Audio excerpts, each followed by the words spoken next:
Hello BookTube, I'm Jonathan, and when people ask me, do I know another language? I tell them, no, I only ever learned English, except for a little bit of Latin at school, but that is not a spoken language, and I have forgotten all of it. But then I remember, I'm fluent in Goodreads ratings. I am the Goodreads ratings whisperer, and I'm going to teach you some of the tricks of the trade in order to interpret these Goodreads ratings. And so here's the thing about Goodreads as a website. It's looked the same. The interface has been the same for over 20 years. They refuse to add any features like half stars or anything like that. And this is why I'm not really that active on Goodreads, but I do use it for research and information and looking up authors and their books and the ratings. And that's why we're just going to focus. We're not going to get into how to improve Goodreads as a website. We're just going to be talking about the ratings. There's kind of, I would say, three approaches or opinions, dispositions towards Goodreads ratings. The first is, if it has a good score, it's a good book. If it has a bad score, it's a bad book. The second one is, they're useless, they're terrible, they don't teach you anything, you can't learn anything from a Goodreads rating. And the third one is, you can learn something, but it depends on the context. You got to know what to look for, how certain things are going to apply to certain books, okay? So that's what we're going to try and dive into today, because what are Goodreads ratings, really? Well, I would say they represent a consensus. I don't think a good rating means a book is good, or a bad rating means a book is bad, but I do think it is just sort of a general snapshot of what readers in general think of a book by the average rating. And so what do I consider to be a good average rating? Well, I would say 4.0. That's what you're looking for. If you're an author, your book is up on Goodreads, you are hating. You might be hating on something. If you're an author with hate in your heart, let it go, man. Just you're an artist. There's no need to be carrying hate in your heart. No, what I meant to say is hoping. You're hoping to get a 4.0 plus. I would say that's a good book. A 3.8, that's okay. 3.6, starting to get a little shaky. And much further below that, not the best Goodreads rating. And then on the positive side, 4.2 is very strong. If I see a 4.2, I'm going to take note of it. 4.4 plus, that's almost impossible. Unless you're Brandon Sanderson, you're not getting many 4.4 pluses. So that's what I kind of think are the general ranges for Goodreads ratings. But we're going to apply some context to this because I think, our perception of this is going to have to go up 0.1 to 0.2 or down 0.1 to 0.2, depending on a few variables. And we're going to get into those variables. So the first thing we need to do when looking at Goodreads ratings is to make sure we are comparing apples to apples. So, for example, does it make a whole lot of sense to compare the rating of, let's say, a YA romantasy to a hard sci-fi novel? If one has a 4.2 and one has a 4.0, does that mean that one is better than the other? Well, the population of readers giving those ratings, they might be a little bit different. So this is not to take away from YA. I don't have anything against YA, but, do a younger group of readers, do they give the same sort of ratings distributions to books the way that hard sci-fi readers do? Are readers that are maybe reading something that they read when they were younger, is there a little bit of nostalgia there? Nothing wrong with nostalgia. I enjoy a bit of nostalgia too, but is that, sort of bumping that average up just a little bit by, based on those reasons? Whereas hard sci-fi fans, they can be nitpicky. They're the type of people that write in analyses or criticisms to science fiction magazines saying, oh, here's how you got your time dilation calculations incorrect. I'm docking a star off that in my review, that kind of thing. So what we're going to do, I'm going to take a look at some books that are within the same genre, maybe even by the same author, just as we try and sort of like narrow our comparisons down in order to try and get the most out of any comparisons, making sure we're comparing apples to apples. So the first thing we are going to look for is something that I call the sequel bump. So this applies to books in a series.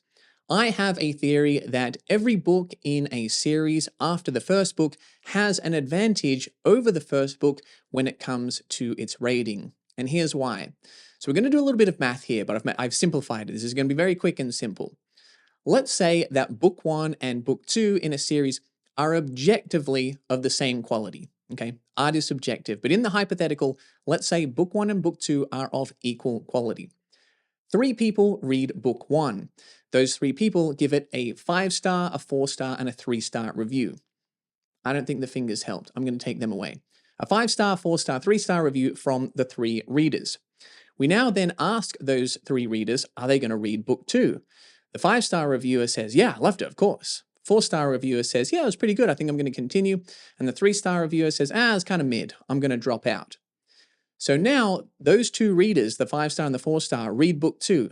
And in our hypothetical, it is of the exact same quality. And again, they give it a 5-star and a 4-star. Well, what is the average rating for their reviews? For the first book, it's going to get a 4.0, and for the second book, it's going to get a 4.5, even though the 2 books are of equal quality. So this is obviously sort of an exaggerated situation to prove a point, but I think if we can apply this logic to real-life series and readers, I think it holds up. A lot of the people that don't like book 1 are going to drop out just due to the style. It might not necessarily be a quality thing. They just drop out because they didn't like the author's prose, or, it's not the type of setting they were expecting, or whatever reason someone has for DNFing a series, they drop out. The people that liked book 1, or at least liked it enough to keep going, they keep going. They give the scores to book 2 and beyond. So how much does this play into it? I think this, on average, is probably having a 0.1 to 0.2 effect. It's not massive, but I think it's noticeable. So let's pull out a couple of possible examples to see if my theory plays out in practice. All right, so the first thing that I have pulled up here is the Goodreads ratings for the Takes-Kalan duology by Arkady Martin. Now, I really enjoyed this. I gave book 1 an 8.5 and book 2 an 8.0, or if we translate that into Goodreads stars, that would be a 4.25 and a 4.0. Now, that doesn't really matter. I'm just providing context. I think what matters here is not so much my ratings, but what is the consensus on this opinion, and so on this series. And so I don't have any data on this, but as someone who spends quite a lot of time in the science fiction community talking with other people, my sense on the Takes-Kalan duology based on the readers' reactions is that the second book was of similar quality or slightly worse. I've definitely seen more people saying that they prefer book 1 than they do book 2. But let me know in the comments if your experience has been different, but that's definitely been my experience. And if we take a look at the ratings, book 1 has a 4.10 and book 2 has a 4.30. So again, this is just anecdotal evidence. I'm just sharing my experience from talking to other sci-fi readers, but I would be pretty surprised to see an average of 4.30, a full 0.2 stars higher rating for book 2 than book 1, based on the discussions I've had with people. If it weren't for my theory, I think this is a case where, of course, I've cherry-picked it, but an example where I think book 2 is getting the series bump in terms of its Goodreads rating. I think if you see book 1 and book 2, there's about a 0.1 to 0.2 difference. They're of similar-ish quality. I would not assume that book 2 is significantly better than book 1. Let's take a look at another example. So now let's take a look at the average ratings for the Hyperion Cantos. As we can see, book 1 has a 4.28 average, and book 2 has a 4.25. So these are very similar, but here's the thing. I said before that my opinion doesn't matter. I like The Fall of Hyperion. I like it more than Hyperion, but I know that this is not the consensus opinion because I get a lot of comments every time I say it. Every time I say I'm Team Fall, I like The Fall of Hyperion more than Hyperion. That's not a popular opinion, and that's okay. I'm glad I connected with it, and I'm glad you guys connected with Hyperion. Even though I liked Hyperion too, I love The Fall of Hyperion. So these two have similar ratings, but I can guarantee you if we held a poll, Hyperion would definitely beat The Fall of Hyperion in a poll, which means for them to be equal, The Fall of Hyperion is getting that sequel bump. All right, it's getting maybe a 0.1 to 0.2 bump in order for those two numbers to level out. If we look further down the list with Endymion and the Rise of Endymion, they're pretty close too. They're within around a 0.1 gap or so, but those are even less popular than The Fall of Hyperion. I feel like, I don't know if there's a big difference between Endymion and Rise, but I know that between the two duologies, there is a big gap in terms of the public perception and opinion, but they're only a little bit behind. But that's because they're getting that bump, in my opinion. I think If we could weed out all the people that dropped off, if we could do our sort of like hypothetical objective experiment again, I think you would find, yeah, those are going to be like point 0.2, point 0.3 behind because they are definitely not as popular. So this is just something to keep in mind when comparing things. If you were saying, oh, this is the best book in the series, or this is the most popular book in the series, well, maybe. Yeah, just check which book it is, because this is only the further you go into a series, especially if some crazy fantasy series like The Empire of Grindel Dondel, the 17-book fantasy epic, by book 9, by book 12, by book 17, I think that theory is going to apply more and more. More and more people are going to be dropping off. And if you get to book 17 in a series, you're a big fan. You love The Empire of Grindel Dondel. And so our second thing that we're going to look out for is, was this book on a school reading list? Were students forced to read this book at school? Because even if it's a good book, a great book, sometimes when you are at school, it is just less fun when you are made to read something. You then have to analyze it, you have to write essays or do assignments, and it can take some of the joy out of reading. Hopefully you had a great English teacher that made reading fun for you and some sci-fi books got on your reading schedule. But I think for a lot of people, it makes reading less fun. And some of these classics, some great books I'm glad they're getting taught at school, it's coming at the expense of their Goodreads rating. So here are just a couple of quick examples. First, we have Brave New World, and it has an average rating of 3.98, which isn't terrible, but this is one of the best dystopian books ever written. It's a great story, it's very prescient, and yeah, Huxley, he might have borrowed a few things from Yevgeny Zamyatin's We, but I don't think that's why people aren't giving it the best score. I don't think there's a ton of readers out there being like, yeah, it would be a 4.5 for me, but he stole too much from Zamyatin. I'm giving it 3 stars. I suspect a lot of people read this at school. This wasn't on my school reading list, but I've spoken to a lot of people that did read Brave New World.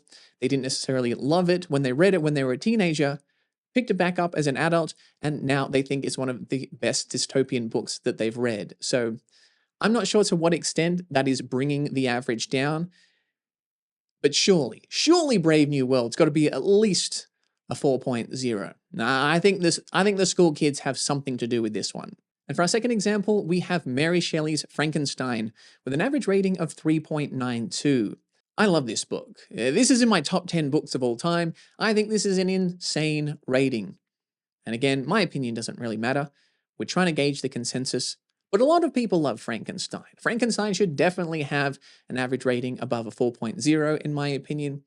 And I think there must be some explanation. So I think one of those is likely to be that this is another book that was taught in school and maybe the fun might have gotten sucked out of it.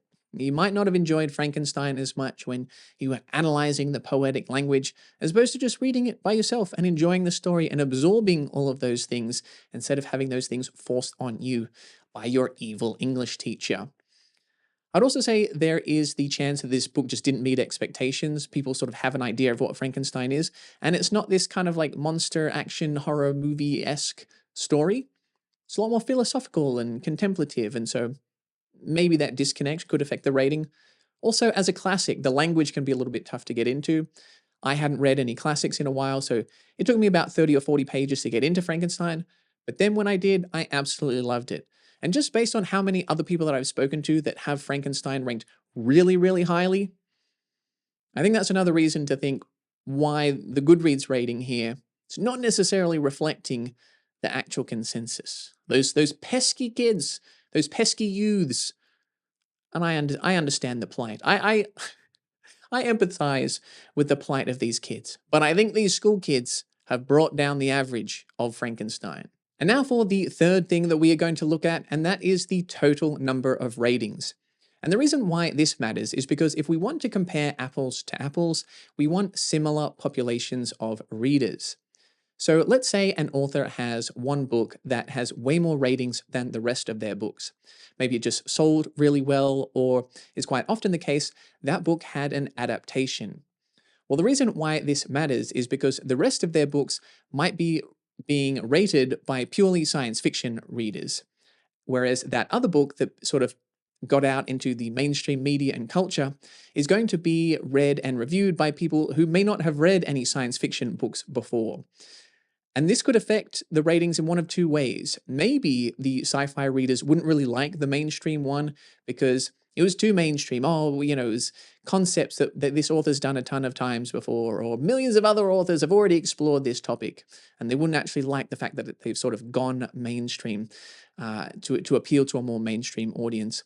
Or it could be the other way around. Maybe this science fiction adaptation gave the author exposure, but the sci-fi people love it, and the people that are new to sci-fi, maybe they weren't really as familiar with some of the sci-fi concepts or didn't like some of the sci-fi tropes that were in it that the sci-fi people loved. So I'm not saying this is guaranteed to make that rating go up or down. I'm not saying it skews in one particular direction, but it's just something to consider is a case-by-case basis. Look at the context for it because it does change the readers that are providing the ratings. So for an example, let's take a look at the books of Philip K. Dick. His most rated book is Do Androids Dream of Electric Sheep with around 530,000 ratings and an average of 4.09. And then we have another book, Ubik, with around 120,000 ratings and an average rating of 4.11. Now, those are pretty much the same rating. There's a very small difference there, probably not statistically significant. I wish it was a little bit bigger to illustrate my point, but let's just say Ubik was rated a little bit higher, and someone were to say, Ubik is the consensus best book. It has the higher average rating than Do Androids Dream of Electric Sheep. I would say, well, hang on. It has about 5 times the number of ratings. That is a different sample of readers. I think there's a few too many variables there to make that claim. Whereas if we look at 2 of his other books, we have Flow My Tears, The Policeman Said, with around 47,000 ratings and an average rating of 3.91, and The Three Stigmata of Palmer Eldritch with around 45,000 ratings and an average rating of 4.01. I think these are pretty close to apples. They are sci-fi books with a similar style written by the same author. They are both standalones and they have almost the same amount of ratings. 47,000 to 45,000 is very, very similar. So if someone were to look at that and say, Three Stigmata, it has the higher average rating. I think the consensus opinion is that it is the better book. I would agree with them. I'm not saying it objectively is the better book. I like it more personally. But what I'm saying is we have now finally gotten to a point on Goodreads where I think we can say, yes, we have an inkling as to what the consensus is. Again, this is all subjective, but if we're just trying to gauge what other readers think about a book, we now have apples to apples. And in this case, the shinier apple is The Three Stigmata of Palmer Eldritch. So you might be thinking, Jonathan, this is a pretty granular video. What am I supposed to do with this information? Well, I would say you should read books that sound interesting to you. If you like the premise, if you like the cover, if you like a review I made or a recommendation that you got from a friend, you should pick up that book. I'm not saying you should determine your TBR based solely on Goodreads ratings. But if you like Goodreads, if you enjoy perusing, browsing, just looking up information, reading reviews, checking out ratings, here's how I think you should apply it. If that is going to influence a decision of yours, just make sure those Goodreads ratings are apples to apples. Maybe you're comparing 2 books that are by similar authors or they write within similar genres. We'll just ask, are they both the first book in a series? Are they both standalones? Do they have a similar amount of ratings? So if you're comparing, say, like Frankenstein to a Greg Egan book, a hard sci-fi book, I don't know if those ratings should really influence you all that much. But if you're thinking, I'm going to compare 2 similar authors, maybe an Alistair Reynolds and Peter F. Hamilton. I've read some books by both of those authors, and I enjoy them both, and I want to try another one. Which one should I bump to the top of my list? Well, if you find they both have a book that is the first book in a series with a similar amount of ratings, but one is significantly higher rated, more than 0.1 or 0.2, maybe you lean that way. Maybe that's going to be a good way to find just that little nudge in the direction that is going to be right for you. But the only way to find out is to read it for yourself and come to your own conclusions. So there you go. This is probably one of the most niche videos I've ever made, but when you love reading, when you love science fiction, you spend a lot of time reading about books, thinking about books, spending time on Goodreads, which is not a very good website. These are the kind of thoughts you have. And I'm taking a chance that some of you guys have had some similar thoughts as well, and maybe this was just a little bit helpful. I hope you enjoyed this video. If you did, smash or just gently click the subscribe button. And if you really enjoyed it, consider checking out the perks of becoming a Patreon member, where you can become one of my robots, androids, or cyborgs, like Nima, a New Eden, Half-Ogre, Sikawe, Samil, Colin, and the 5.0 Bamsis. And you can find more sci-fi content over here.